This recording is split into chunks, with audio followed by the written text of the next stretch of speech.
TV, it reverts back to the 1930s as far as the NFL goes. It's absolutely ridiculous how bad and archaic the Broncos are on TV. They go up 10-0 last night, and boom, it's oh, here we go. And then he hits Dolchik, the tight end, with the touchdown.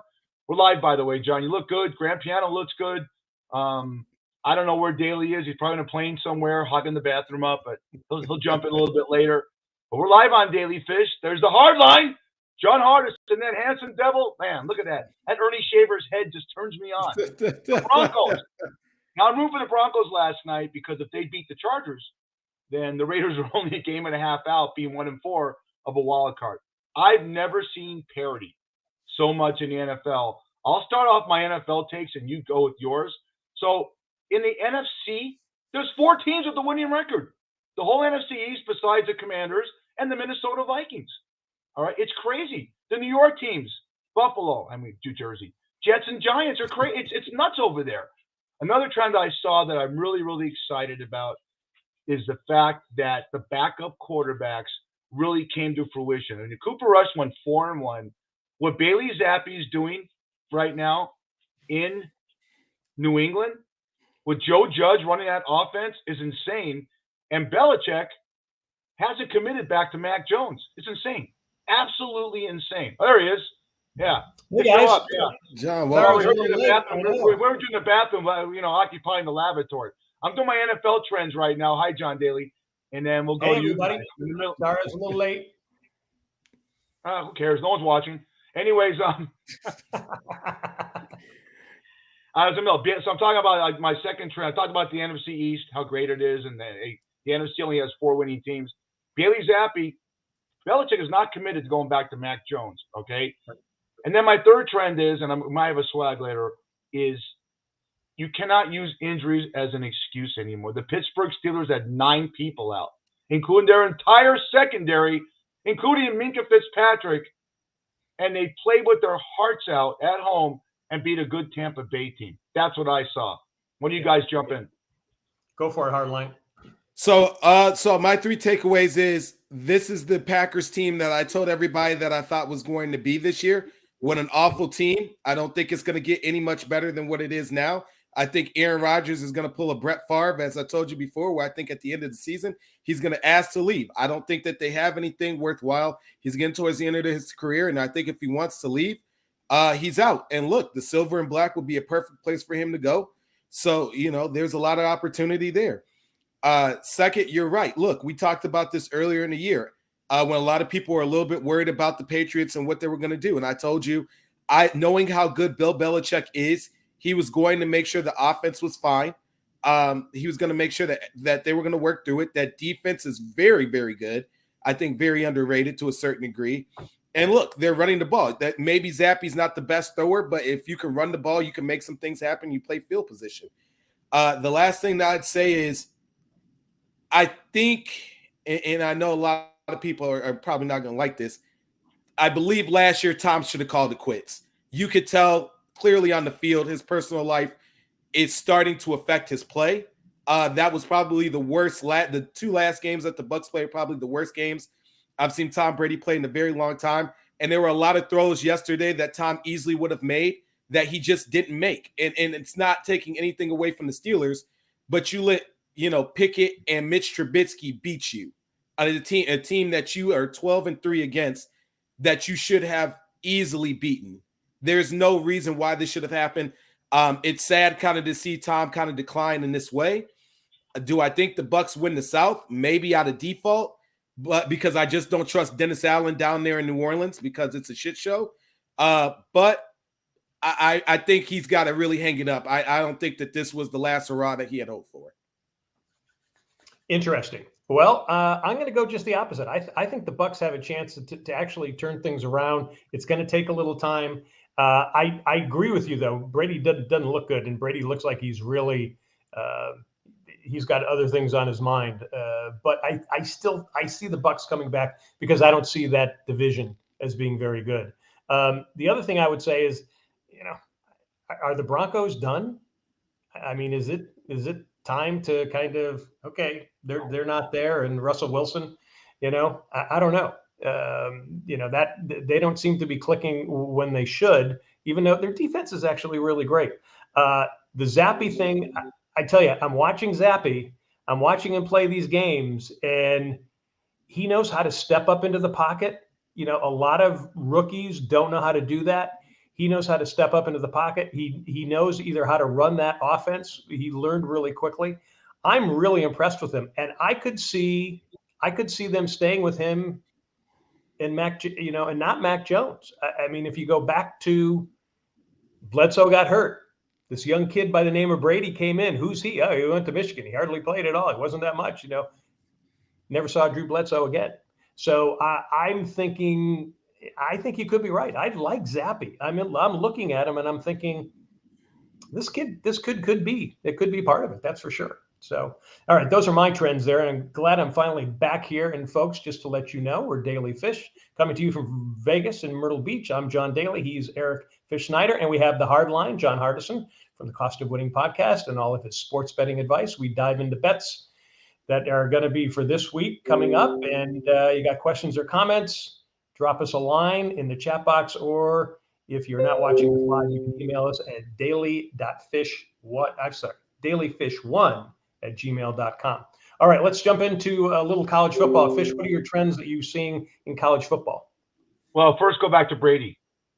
Jeff Saturday said Peyton Manning would never go to someone's wedding and miss 2 walkthroughs. If it was his brother getting married, he said he'd have him change the wedding. All right, so hardline, you're right on with that.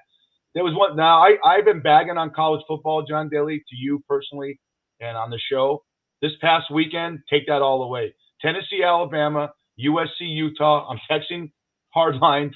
Some of the greatest drama, some of the greatest games. I will take this out of college football. I'm predicting there's 7 quarterbacks are going to go in the first and second round from what I've seen, maybe more.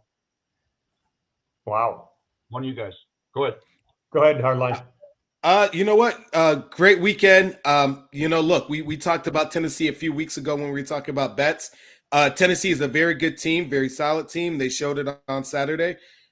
There's one guy, especially to look out for. He rise very high in Heisman trophies, in the Heisman Trophy candidate role. And that's Hendon Hooker, the quarterback for Tennessee.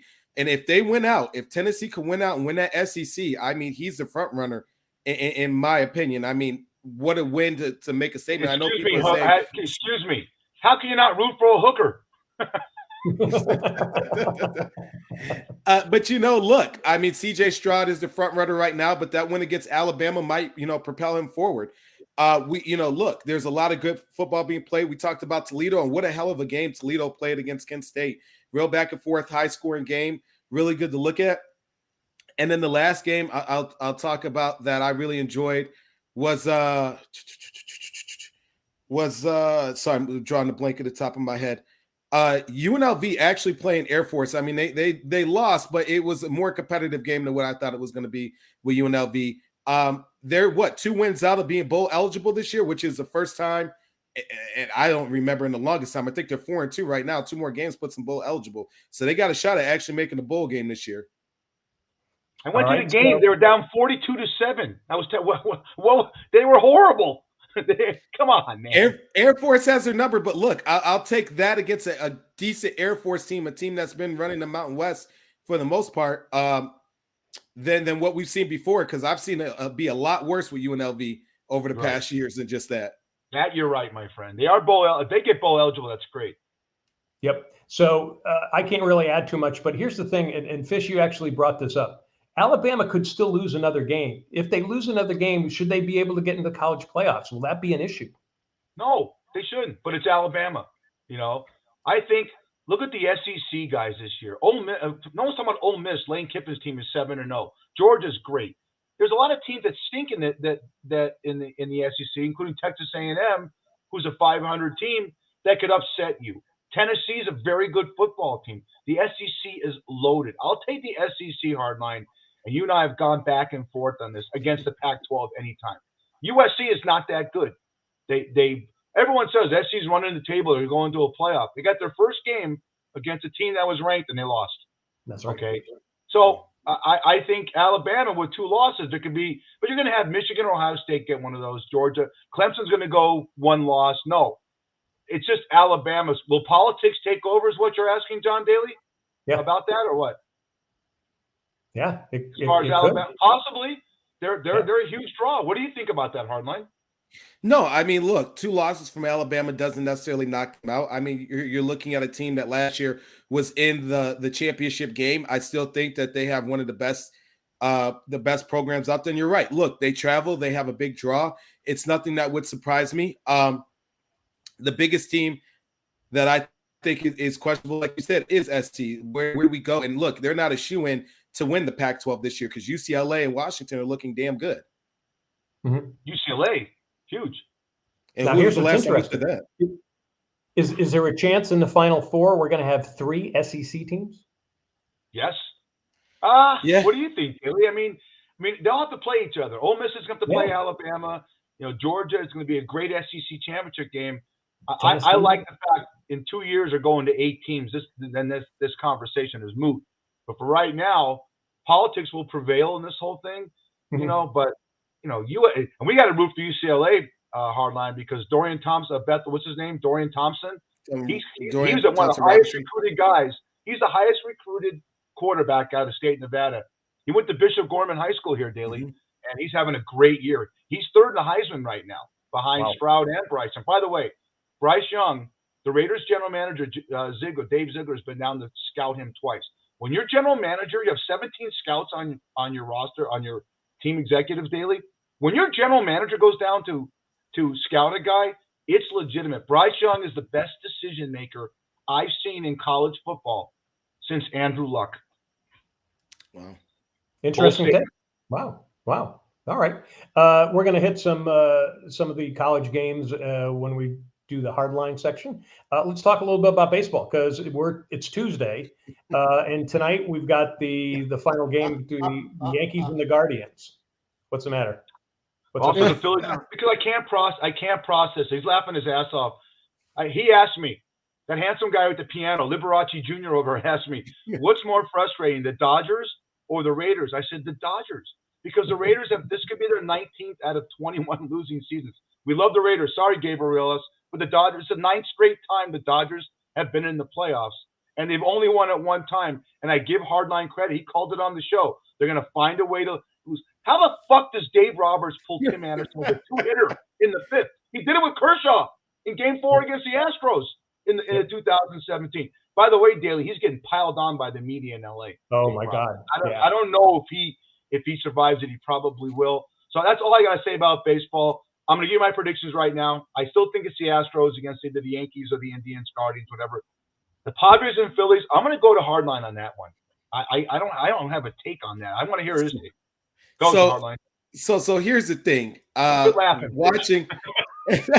I'll get to it. So I told Daly, I said, watching the game 1 of the Padres versus the Mets when they played Scherzer, I said, I'm looking at a team that's dangerously confident right now, a team that I haven't seen before with this much swagger. I said, don't let them get hot because they could be it. And every Dodger fan I've talked to, oh, we're playing the Padres. Oh, we got nothing to worry about. Oh, we're going to take them down real quick.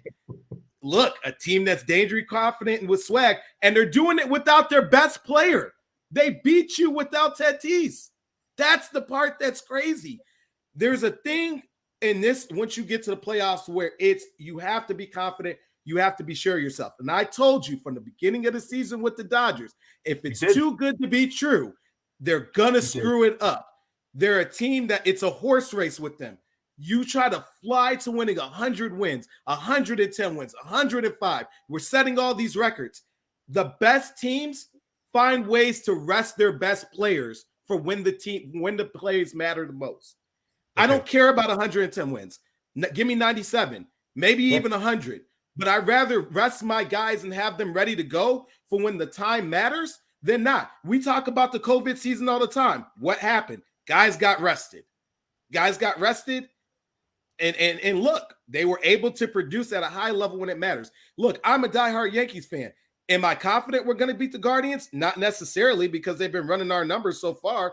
But if we get through this, we still got to beat Houston, and Houston has our number. if I'm looking at the Padres-Philly matchup, gosh, it's going to be close. I wouldn't be surprised if it went 7 games. Yeah. I'm going to give the edge to the Padres. I'm going to give the edge to the Padres. I think Blake, is it Blake Snell? Blake Snell as the pitcher for the Padres. I think that's your X factor right there. I think that if he comes through and he wreaks havoc, they got a strong chance of pulling it out. Okay, real quick, Jay, before you go, he brought up COVID. I don't want to bring up COVID, but in case it comes back, since I had tickets to the fucking NLCS, we can now use that. That's a mask. That's a mask that Harlan can use because COVID is a better chance of playing in the NLCS than the goddamn Dodgers. Look at that, baby. No, I'm not getting Dodger tickets. I'm hot. Sorry, Daly, but you got the Daly end on this one. Yeah, I love it. So tonight, Guardians and Yankees. I got the Yankees at home winning that game. I think there's enough consternation that happened inside the Yankee clubhouse with what happened in Game 3 that helped them actually turn it around in Game 4. I think the Yankees I think they're going to be there. I think they're going to face the Astros, and I think the Astros will beat them. But at the same time, too, I love the Guardians. I like this team, but I think they're just too young, and I think what they've done is phenomenal so far this year. I still got the Yankees winning. Okay, tell me who's going to win, Hardline. What do you got? For tonight's game, I'm going to take the Yankees. I think that they just have enough experience that gets them over the hump to win. And look, Aaron Boone's job is still kind of questionable. Look, he's been in this situation before. There's no guarantee. I think the only thing that saves him is making it to a World Series this year. Another ALCS won't do it. My prediction moving forward, I'll probably take the Astros and I'll take the Padres. I'll take the Astros, Padres in the World Series. Okay. Fish? Hit us with that on tonight's game. Hardline, man. Hardline's back to 68 to 69%. 69 is his favorite number. So I'm going with Hardline. I'm rooting for Cleveland because of Vicky's family and Terry and Sarah, but I think the Yankees have to. I'm with you guys. Astros and the Padres. I like the Astros winning the World Series. Yeah, I think I like the Padres just edging out. I think it's going to be a great series. Padres and Phillies is going to be a really, really good series. I like the way both teams have lined up and have gotten together as far as getting themselves down the stretch and ready for it. All right, NBA starts tonight as well. Looking forward to that. So, Fish, give us your takes. Who do you see? The price is plus 600 Hardline on these teams. Okay, the Milwaukee Bucks, the Clippers, and the Golden State Warriors. I see that. Okay, I see the plus 600. Now the 10-1s are the Brooklyn Nets, the Utah Jazz. I don't know about that. They just lost Patrick Beverley. I love that. I'm going to ask you about that later on in Hardline about him going to the Lakers. Okay, and the Cleveland Cavaliers. Now we'll talk about trades. I'm going to give you real quick my synopsis of the NBA. I love Giannis. I have to make a poo-poo. I've never pronounced his last name. All right. It's my favorite player. You know what Giannis reminds me of? Harlan will tell you this, Daly, because he knows NBA better than anyone I've ever known. There are players that are transitional in the game that make the game to another generation. Shaq was the first guy I saw that could play the one as a point, get the rebound, dribble down, cross over, hit a three. He did it a few times. Giannis is the next guy to do that. And I think his injuries last year. So my prediction for the NBA Finals, until you beat the Golden State Warriors and Steph Curry, according to Michael Jordan, was put on this earth to hit threes, I got the Golden State Warriors and the Milwaukee Bucks in the finals. And bring it on. Go ahead, Hardline. So the finals this year, you know what? I'll take. It's hard to go back, but I'll take Golden State in the West. That division, even though Phoenix is a great team, we're getting back Paul George and Kawhi Leonard. There's still questions about Kawhi Leonard's knee. Where we're going, they said he's looking a lot better than he has in the previous years, and that's definitely an X factor. I see Golden State. I probably in the Western Conference Finals. I could see Golden State and the Clippers in the Western Conference Finals. In terms of the Lakers, their payroll is so all over the place. They have so many issues in terms of the cap. They're going to have to get rid of someone. Russell Westbrook looks disinterested. And Pat Beverley has definitely stepped up as a leader. Anthony Davis, what are you going to get out of him in terms of, as Charles Barkley calls him, Anthony Street Clothes, because he's always injured. He barely is able to keep pushing through.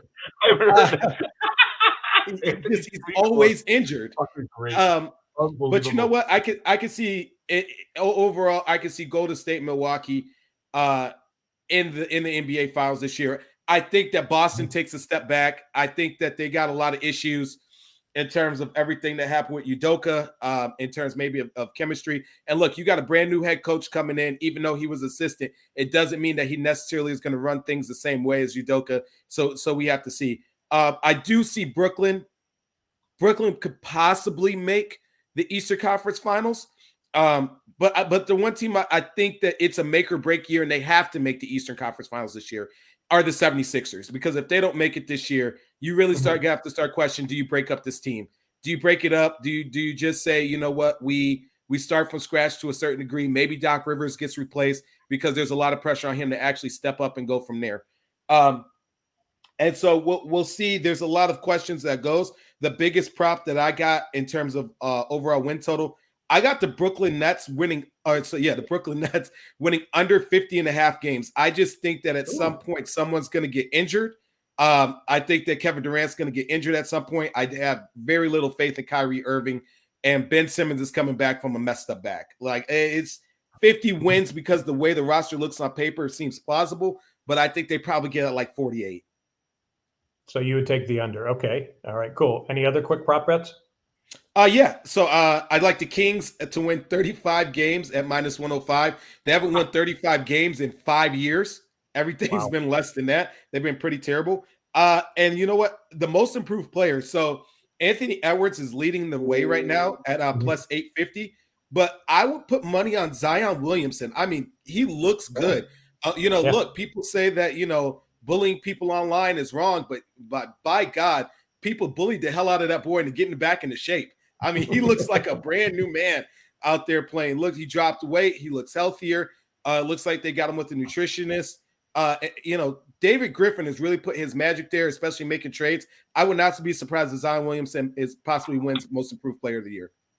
Yep, I got it. All right, real quick, because we're going to go on to memes. So I've got the Cleveland Cavaliers against the Phoenix Suns in the finals. And of course, we're not going to know this until we get to the playoffs. So, because you can have a great season and then you get into the playoffs and you're the best team in NBA and you lose that opening playoff game. So the opening playoff series. So, all right, time for some memes. Fish, what do you got for?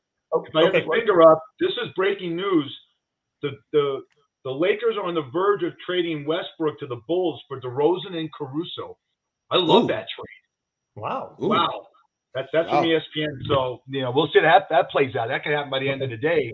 But he just heard this gentleman say that Westbrook's a shit show. So that would help the Lakers out. I got some news for us, guys. Look, we talked about baseball, and the Mets have a new prospect coming out, and I love it. I will buy season tickets to the Mets to watch this. Happy Ireland. Oh, my God. Look at that. Wow. Wow. You think those kids have erections in the background? Because I would. Anyways, that's me. All right. We bag on how bad primetime football's been, but it's really been bad on Thursday night football. And we can tell you by the models that are showing that. Look at the model for Thursday night. Sunday night's been good. Monday night's a little bit better. All right. So, I learned how to read by this magazine. I want to thank Hugh Hefner, and I want to thank who's the guy that did Penthouse? I forgot his name. Now look at what was Daly? Look at it. Sinatra speaks his mind. The Chicks of Cleopatra, and look at the subliminal stuff in that glass. I never read any of those articles because the only article I cared about was the pictures in the middle. Yeah, the Miller and Buckley debate the American right wing. Actually, you know what, Hardline? Ask Daly. Playboy magazine had the greatest NFL predictions and NBA stuff. They had great sports predictions. Good thing. This has really happened. This is in Boise, Idaho. Read this. For other guys. Try the new anus pounder. I mean, talk about a kid that's high, that's probably just effing with the manager. For our listening audience, there's a McDonald's marquee. Try the new anus pounder.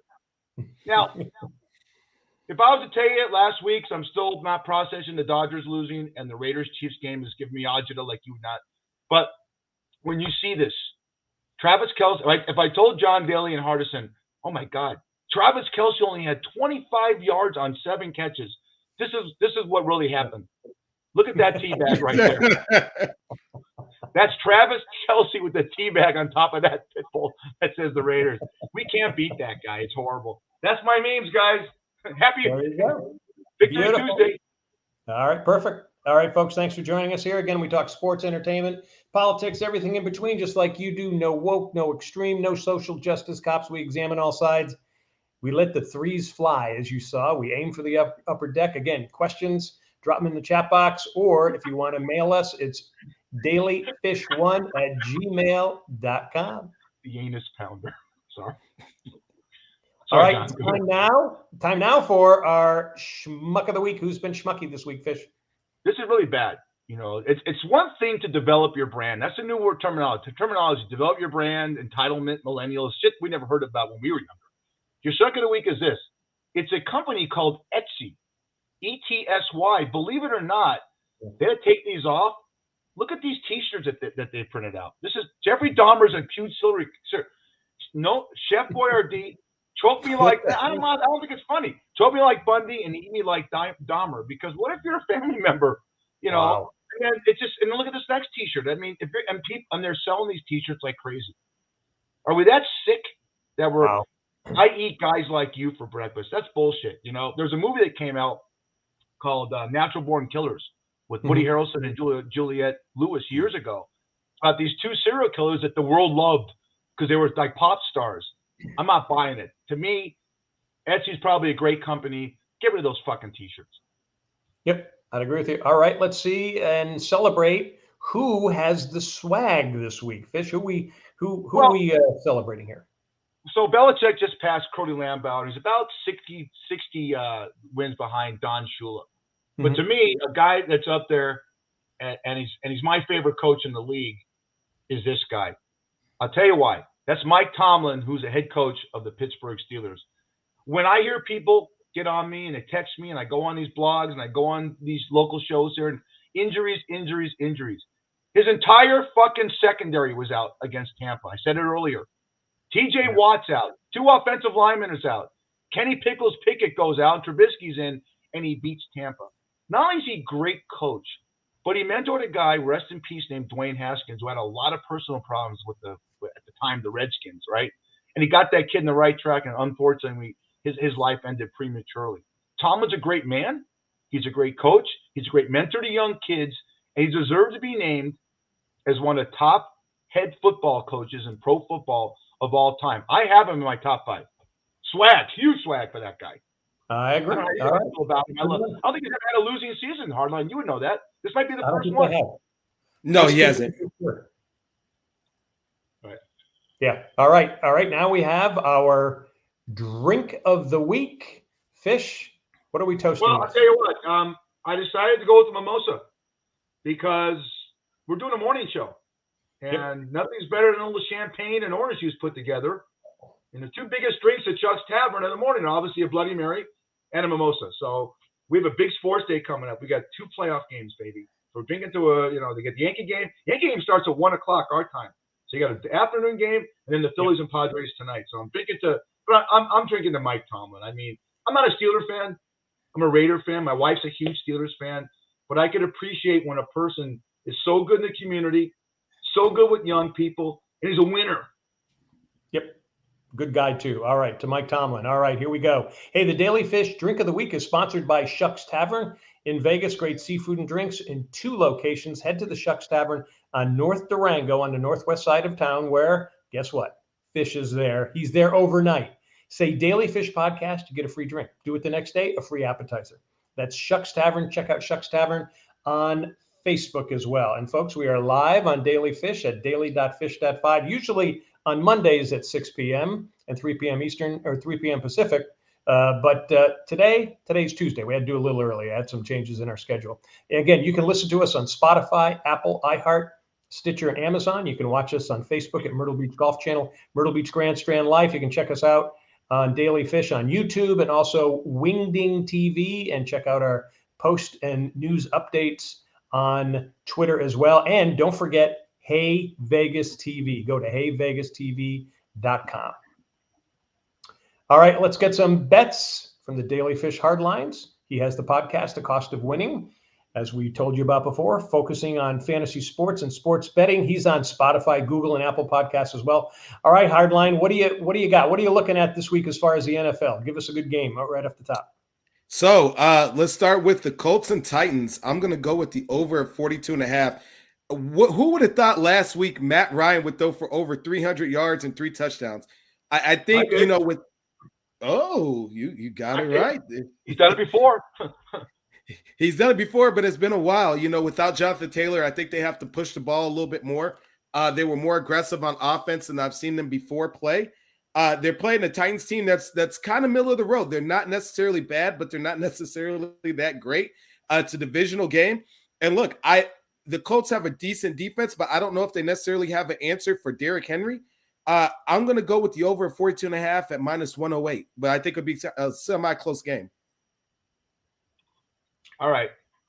I just want to go over and under one thing. I say over 5 coaches get let go. We always just saw Matt Rule go, and they said that Ron Rivera's on the team. Over under 5 coaches get let go at the end of the year. I say over. What about you? I'll go over. I'll go over. I think there's a lot of teams that possibly want to rebuild. 3 off the top of my head. We saw Matt Rule, Ron Rivera's on the hot seat. Cliff Kingsbury's on the hot seat as well. Oh, yeah. So that's 3 right there that we don't know. I'm not necessarily sold on Nathaniel Hackett because I've seen teams, as we just talked about the Cardinals, switch head coaches after a year. So that's possible as well. So that's at least 4 off the top, and we don't know. Maybe there's another one coming up. I'll give you 2 more. I hate to say it to you. Dan Campbell only has a 3-year contract. If the Lions only win 3 or 4 games, he's gone. Mike McCarthy's on the short leash. I know we all know that Dallas loves Sean Payton. He already said I want to come back. So I think it's over 5. Okay, let me ask you this before we move on. Do you think that McCarthy goes before Dennis Allen? If Sean Payton says I want to get back in the game because they still own his rights down there in New Orleans, do you think that, hey, you know, the New Orleans pull the trigger and say, Dennis, either you go back to being DC or you're out? Good question. I think that Sean Payton goes to Dallas or bust. He wants that market. No, Dallas is now the 3rd biggest city in the United States. Overtook Chicago, so it's a big, big market. It's the Dallas Cowboys. Sometimes you run your run. He ran it. 10 years with New Orleans? Dennis Allen will get a 2nd year, so that point is moved. But no, Sean Payton's going to come back to the Dallas Cowboys or stay back with Fox. Okay, so let me ask you guys this: how many coaches are gone before midseason? Do you see any more coming up over the next 3 weeks? I do. I don't think right now. I don't think right now midseason you're going to see. You might see one, but I don't think so. And especially, I know we talked about Rivera being on the hot seat. I think he gets a little bit more leeway, especially because Wentz with that finger. We don't know how long he's going to be out for. So I think that buys him some time. Kingsbury might be the other one that might be the one that goes, but because they traded for Robbie Anderson, I think they're a little bit more committed to a system, at least until the end of the season. Okay. All right. Texans and the Raiders this weekend. What are you looking at that? And Fish, I'm going to ask you later too, but what do you got, Hardline? You know what? I'm going to take the Texans +7. This is a team that for some reason they play the Raiders pretty well in the past. Lovie Smith is a pretty good head coach for this team. I think it goes a little underrated because of where he's playing in the team, but they get turnovers. I mean, that's something that goes unknown is they get turnovers compared to the Raiders. The Raiders don't really get that many turnovers, but look, the Raiders this year have a good run defense as well. I mean, that's something that kind of goes underrated in terms of them. I think the Texans keep it close. I think the Texans are able to cover that 7. Wow. Fish, what are you thinking? I think the Raiders blow them out. And just came out today that the NFL will not discipline Devontae Adams until his hearing November 17th. So we're guaranteed another 4 games. The Raiders have to have a statement game. The Raiders are number 2 in the league in rushing. Houston's number 31 in rushing defense. That's how we win this game. And you have to make a statement game. You have to come out and win a game. I think the Raiders cover. I think they win. I'm going to try and convince Mr. Daly because we're still alive and last man standing. And someone isn't. So I like the Raiders. I'll tell you this. I will tell you this. If the Raiders lose this game at home at Allegiant, I know the Raiders watch us. this could snowball into them winning a 2 or 3 win season, and McDaniels could be out after 1 year. I don't know if Davis could save that. What do you think about that one, Hardline? Do you agree with me on that? No, I think snowball. I think Josh keeps his job. I think he keeps his job. I think there's certain things that he's put into place that's been better. And look, the biggest thing that we've noticed over the last 3 weeks, and I've told you, they've taken the ball out of Derek Carr's hands and they put it in Josh Jacobs, and they've been a lot more competitive than what they have been at the start of the season. I do think that, look, they need to win. Do I think that it snowballs into a 2-3 win season? It's possible. I mean, if people start giving up, do I think that they're giving up necessarily now? No. The biggest question is the biggest question I have is, and Fish, you would know because I haven't really looked today, is what's the status on Darren Waller? Because Darren Waller didn't really play at or if he didn't play at all when they played the Chiefs. He's getting shit because if you notice Twitter, he was at every Padre game on the field, and I don't know what the protocol is for guys on a bye week to be in the facility getting treatment, but I don't know. I'm concerned about Darren Waller, but I mean, as far as the Raiders go, I see a big performance on both. They're that close. They lost 4 games by 14 points combined.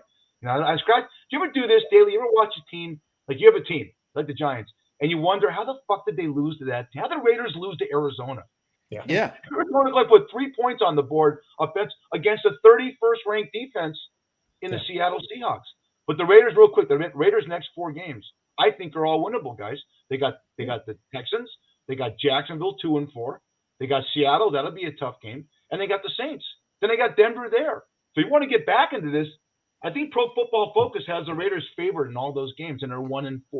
If they lose to Houston, though, I know this team, it's going to resonate. They're going to say, you know what?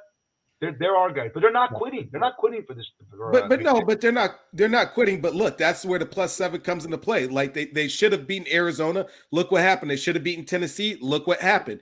There's a question of, especially in this game, I'll say this right now: if Josh Jacobs gets the ball 20 times or more, they'll dominate the line of scrimmage. They'll win. If you put the ball in Derek Carr's hands and he tries to come out and he tries to show people, hey, I can really spin it, the Texans will probably win this damn game. Hey, can I ask you guys one more thing? I'll be quick on this. We have to move on. How come there's no shit going John Harbaugh's way? They've been up by 10 points in their last 3 losses with 5 minutes to go and have found a way to blow it. Okay, they're 35-14 hardline on the Dolphins in week 2 with 7 minutes to go in Baltimore and blew it. And Lamar's throwing picks left and right. Aaron Judge bet on himself, and he's going to win. Lamar's going to get that contract, but if this continues, I don't think he's going to get a contract from the Baltimore Ravens. What do you think? Yeah. I mean, look, it is a question, but as we've said before in the past, it's hard to find good, steady quarterback play. If you don't sign Lamar, what's your options? You're going to let Lamar Jackson with all that talent walk away for what? That's the thing. I don't know. There's 7 or 8 rookies that I'm telling you, there's 4 rookies going to roll in there like Joe Burrow did in his first year. I'm telling you, I'm guaranteeing this. Joe Burrow, Lamar Jackson in the first year, Justin Herbert, and Mahomes. These guys all played great when they got that ball. Not this last rookie class. We talked about that with Lawrence and Lance and Justin Fields and Mac Jones.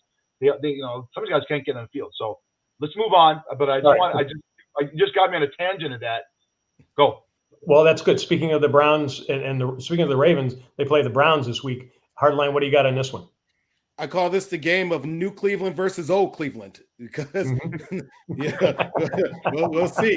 I'll take the Browns +6.5. They play the Ravens very close. It's never really a big blowout game between the both of them going back and forth. Actually, as much as we talk about Lamar Jackson, he struggles versus Cleveland. The last 3 games, he struggled mightily. One game, he threw 4 picks and 1 touchdown. The other game was a backup quarterback. So I don't think you're going to see Lamar Jackson really go off on Cleveland like he has on some other teams. I'll take the Browns +6.5. And, look, even though the Browns struggled a little bit against the Patriots, Jacoby wasn't bad. The biggest X factor of the Browns, which I haven't seen this year versus previous years, you got to get Nick Chubb going. You got to get Nick Chubb grinding and pounding. That's the bread and butter with Cleveland right now.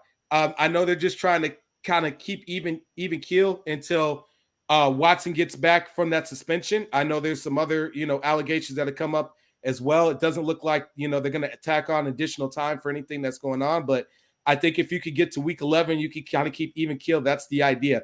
But the one question I have for you, Daly, and I know, the trade deadline's coming up. What are they going to do with Kareem Hunt? Because they haven't been using him. I know that he asked for a trade at the beginning of the year. Are you guys not using him because you're trying to keep him healthy for trade purposes? Or what's the mindset in Cleveland that you think? I think that it's a really good question. I think, and again, I think the Browns are kind of like what Fish was talking about the Raiders. The Browns could be on a spiral going down. And I thought the game last week against New England kind of showed that. And you're right. They couldn't get Chubb going. And then, they lost 38-15 or something like that. And the game was actually not that far apart. So I think, yes, I think if they continue to lose, I think you'll start seeing some midseason trade. And I could see Hunt going very easily. Yeah. You want to make a bet, a wager bet on that, Hardline? Let's bet $25-$50. I bet you that the Baltimore Ravens win by more than 6.5. It's in Baltimore. Jacoby Brissett, the Browns are horrible right now. Horrible. I watched that game, against New England, and they're 2-4, and they got Baltimore. They got some tough. They're at Baltimore, at Cincinnati. They're going to be 2-6. I think Cincinnati beats them also, and then by the time and they got some other tough games that are coming up. I looked at the schedule. They got some tough games. They get possibly 3-7 or 3-8 by the time Deshaun gets in. Then it's over. Who cares? His 5 games are big deal. They might even play him. They said, we don't want to get you injured. So we'll see. Move on. All right, let's go to college football. UCLA, Oregon. Okay, what do you got in that one, Hardline? UCLA, what a heck of a story this year. Chip Kelly hasn't played. Last year, we saw some sparks last year. But this year, they could honestly win the Pac-12. when was the last time we said that UCLA had a fighting chance of winning the Pac-12? They play Oregon. They usually put up a fireworks show. 69.5 is a lot of points. I'm going to go under. I think it gets close to that 69.5 mark, but I don't think that it goes over that. I think that hook is what's going to get some people. I take UCLA, Oregon under this game. If UCLA wins that game, Daly, there'll be a lot of 60-90 in Westwood. I guarantee it. That means they're 7-0. They got Cal, Stanford, and Oregon State. Could you imagine if SC and UCLA play for the championship? That'd be great for the Pac-12. Yeah. That'd be good for LA. Well, it'd be good for the Big Ten. Yeah. That's good. That's funny. Good call. All right, BC Wake Forest. Who do you got? You know what? BC Wake Forest. Wake Forest is actually having a really good season. They've kind of been flying under the radar, but Boston College kind of has Wake Forest's number. They keep it close. It's never a blowout game. I know they're giving Boston College plus 21. I'll take Boston College plus 21 at minus 105. I think that they keep it closer than what a lot of people think this year compared to last. All right, how about Cincy SMU?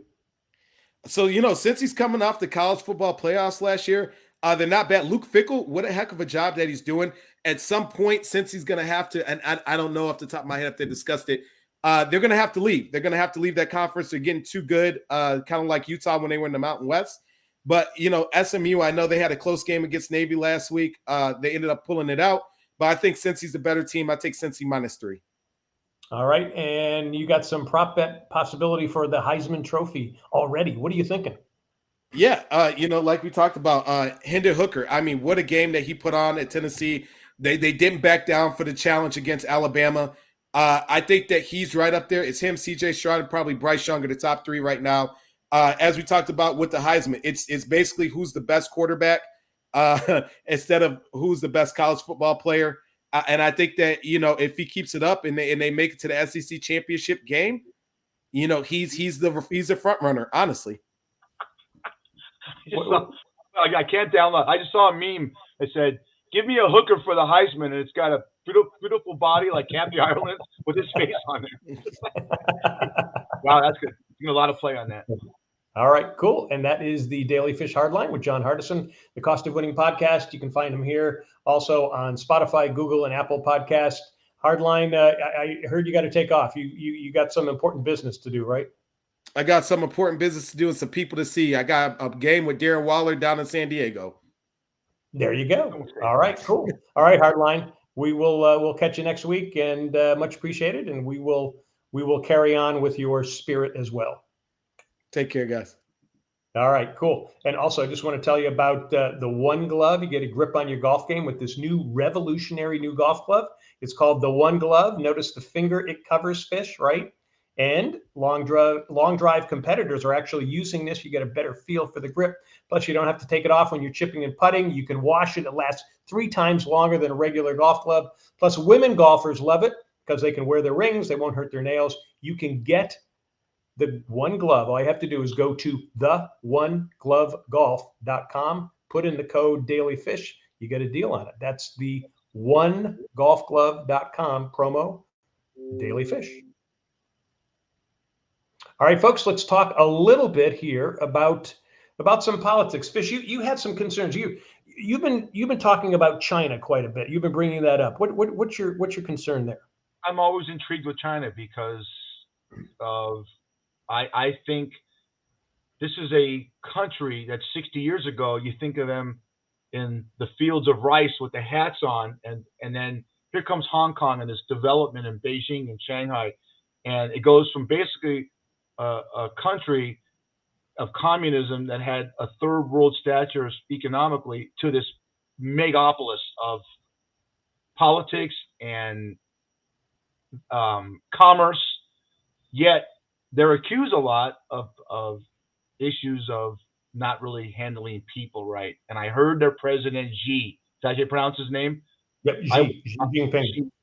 I watched this 2-hour press conference, and he's a scary type of leader that's brilliant, intelligent, sense of humor, says scary things, and he's not a bully. I worry about him more than I worry about Putin. Okay. He says, I'll do what I want to do. We'll do what we want to do with Taiwan and bring it on. I got news for America. We cannot take them. Okay. The Russians have proven how futile they are in Ukraine. I'll go to you on that. And they're losing. You know, the Russians are pulling people off the streets. I heard. Both Fox and CNN are you're walking down the street, your girlfriend, you're in the war. They did it in movies, you know. Yeah. China's a scary, scary, scary opposition. And I just don't know, and I'm going to get those to you right now, why they would team up with Russia in this Ukrainian conflict when we supply so much trade with them. We're in debt to them. And we provide more of an economic partner with them than Russia does. So I'll throw that to you. Well, there's a couple of reasons. One, because they're not America. So they're actually, they've changed really from about 10, 15 years ago. China was going to be our trading partner. And they've gone to a very nationalistic way of thinking. And what's amazing about it, in fact, if you get a chance, The Economist, the magazine, it's the British magazine, they have an 8 to 9 parts podcast series on Xi Jinping. It's called The Prince, and it is phenomenal. And you really understand where this guy's coming from. He actually, when the Communist Party was getting rid of people, they got rid of his father. They actually jailed him for 9 years, and they were thrown into seclusion. He actually stayed in with the party and rose to power. And his rise to power is absolutely an incredible story, and where he is the way he is. And his whole thing is it's controlling the party, and it's letting the party control everything. So that's what they're into now. Their big thing is, and then a lot of people say that this is going to hurt China in the long run. Their thing is they want to control as much of the world economy, especially resources. And that's why they're clamping down on Hong Kong. I've been to Hong Kong a number of times. I'll never go back to Hong Kong. Hong Kong was one of the greatest places. Now it's like, I think if I walked in, they'd probably arrest me being an American. Taiwan is going to be scary. But, you know, what we're seeing now is that China is siding with Russia because it's not America. So they want to have this bifurcated economy and society and world. And it's definitely, you're right. It's going to be us against China. And I think China is more scary. They are creating more technology, especially military technology, that we've got to stand up to. And, you know, the question is, what if he does go into Taiwan? What do we do? You know, technically, we don't have what I would, you know, they're not NATO. So we don't have a responsibility to do that. On the other hand, you know, they have a lot of semiconductors. But here's what they're also doing. You know, we're building a lot of semiconductor plants now. We're trying to get a lot of that so we can take it away. I think the big thing it's going to be is there is a chance there could be war. There could be stuff going on, China against America, or whoever's going to line up on our sides. what Pacific countries are going to line up with us. I think most of them will, to be honest with you.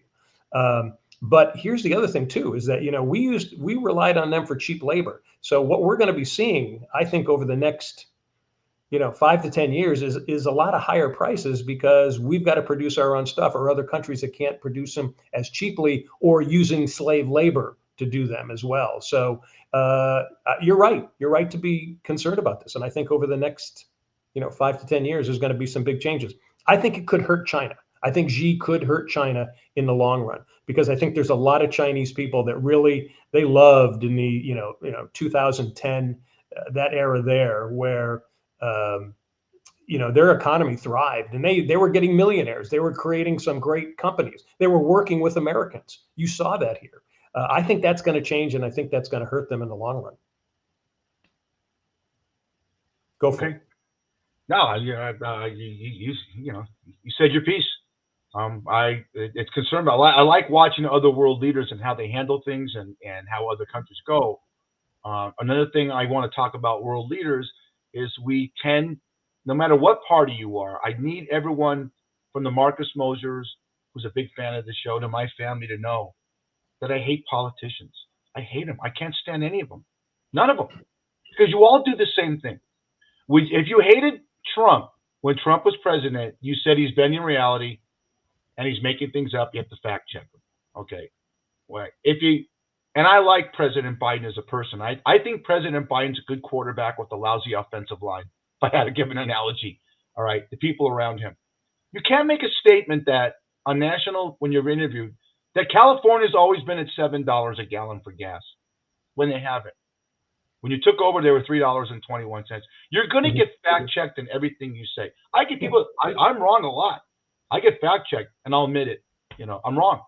Okay. Don't say things, if you're a politician, just because you want to keep people from being scared. We're not that stupid as a people. Maybe some of us are, but with the midterms coming up, this is how I would handle it. Say, hey, right now I'm here to fix what's wrong. Maybe I can fix some of it. Maybe I can't, but at least I'm trying. Okay. That shuts everyone up. No one does that. Everyone blames everybody else. No one's accountable. It's the same thing in life. It's true. There's no one accountable. No one takes any accountability for their actions. You can't say that. You can't hold an ice cream cone and say the economy is thriving right now. It's not. It's not thriving here in Las Vegas. I'll tell you that. We're losing money. Prices are going up. All right. People aren't coming here in their cars from California because it is $7 a gallon, and it costs a shitload of money to drive up here. A lot of this is not our government's fault, but you look to your government to fix things when it's on your watch, and I'll argue that with anybody. Yeah, no, I would agree with you on that. I think also, what Biden said when saying that was, it's like, don't say that. I mean, that's just a ridiculous thing to be saying. On the other hand, I think, your statement about, we're not that stupid. We are that stupid. Unfortunately, I think the majority of Americans are, have about a fifth grade mentality. They don't understand the economy. They think that Biden can do stuff to completely drop the price of gas. There's no way he can. We don't control that. Now, unless he forced people in North Dakota to start, doing more fracking. So we get that. So the supply and demand, it's just when you lower the supply and there's demand, price is going to go up. And the more supply you put in there, price goes down. I think that we have to wake up to what the reality is, especially over the next, I'm going to say the next 5 or 6 months. We are headed into a recession. Is it going to be a brutal recession? Is it going to be 2010? No, it's not. But at the same time, too, people are going to be hurting, and we've got to get through that. The thing is that, you're supposed to have a recession once every 7 years. We haven't had a recession for a long time. And I think one of the things you're going to see is people are going to be having a tough time through this winter. You've got the war in Ukraine. You got China, stepping up over there, not helping in any other way. You've got Saudi Arabia stopping oil production. So these people are making money. They're taking advantage of it. And we don't have a lot of control anymore because a lot of Americans don't want us to get into wars. So we're not flexing our muscles by any means. So it's it's a tough time. But I think did Biden say something stupid? Yeah, he did say something stupid. But can he turn around and change it? No, he can't. This is something it takes a long time. This has been a long time coming. It doesn't mean he's not trying, though. He's trying. No. I think he's trying. I don't know if the vice president and other people in his cabinet are as competent as you need. What made President Reagan a great president is he had a great offensive line, people around him. All right, and you can see President Bush Jr. did not have the right people with Dick Cheney, and Donald Rumsfeld, who gave him some awful advice. I don't think President Bush Jr. was a bad guy, but his second term was a disaster. Okay, you need good people around you in anything you do, business-wise or politics, to help you get through the business side. Running the country is a business. You're a business manager. That's what I'll say. John, I'm binge watching a lot right now. We have to talk about binge watching. I'm binge watching House of Dragons, which is a prequel to Game of Thrones. And I like it. I don't love it. But what I love is David Hollander, who did a show called Ray Donovan. Remember Ray Donovan with Lee Schreiber, a big show on Showtime? He's now done that. He's taken the movie American Gigolo with Richard Gere, made it into a series with John Bernthal. Rosie O'Donnell. Yeah. Are you watching it? I haven't watched it yet, but I was intrigued. He's a great actor. But Rosie O'Donnell is so good as a police detective. So believable, and her character is great. And I have a big crush on Gretchen Mol. She's on the what's it called when you get a hall pass list. So it's great. So I'm binge watching a couple of things there. But for sports fans, please go to Hulu and watch Legacy about the Lakers from 1979 to the present. You'll learn stuff about this team told by the Buss family, all the kids, and the struggle after Jerry Buss died, how they can't stand each other, and it's told by the Buss family. It's terrific. Are you watching anything? I'm not. I'm doing more reading based on what's been going on nationally and internationally, and I'm reading the book by and I'm drawing a blank on the title, but it's the book that was just out, very controversial. It's called Confidence Man, and it's by the New York Times reporter Maggie Haberman. And it's a fascinating book, and a lot of people who are pro-Trump probably won't like it, but she goes back into the history of Trump all the way back, back into the 60s and 70s of the family, and it's fascinating to watch that and again I listen to it on tape, and it's on Audible.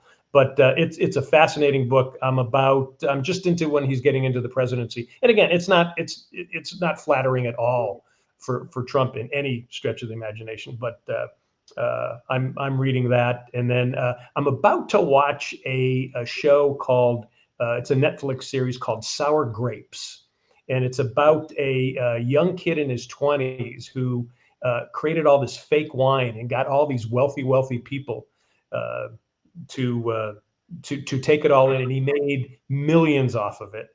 And one of the Koch brothers was one of the victims of it, and the Koch brothers actually went in to take this kid down, and it's supposed to be a fascinating series on what goes on with big money and all that. So that's one of the ones I'm going to be watching soon. Can I ask you a personal question? Sure. Do you ever watch a show that has butt plugs and orgies and says the fuck word and all that kind of stuff that's just real life? Or are you more the Leave It to Beaver type guy? Do you still have milk when you have dinner? You look like America's guy right there. When you look at a encyclopedia, what's an American look like? This is the guy right here, John Daly. Next to Heather Locklear. I mean, I've never seen you binge watch a show where you said, you know what? I was watching this show and they were giving blowjobs and hand jobs to everyone that walked down the street, and vampires are then sucking them up. I mean, I've never seen you say that. And that's good. That shows a dichotomy. Me being the beast and you being the beauty. I would say that the last show that was like that was called The Tudors, which was about and that was, oh my God, no, that was I watched it. House of Dragons, great. You got incest and orgies together, and that happened back then. I wish I could live back then. On that note, on incest and orgies in the baseball playoffs, and getting a big Raider win from Hardline. Take us out, baby. We're gonna do it. All right, buddy. Hey, thanks, everybody. We are Daly Fish, coming to you from Myrtle Beach. and Las Vegas. You can watch us and listen to us on so many different things. Again, we are on Spotify, Apple, iHeart, Stitcher, and Amazon. We're going to also have some celebrity interviews coming up. If you need to write to us, please do. It's dailyfish, the number 1, at gmail.com. All right, buddy. We pulled out a good one, even though we had to go on a different day. Right. Hey, prayers for people in our family and undercover jet setter. That's all I got to say. Absolutely.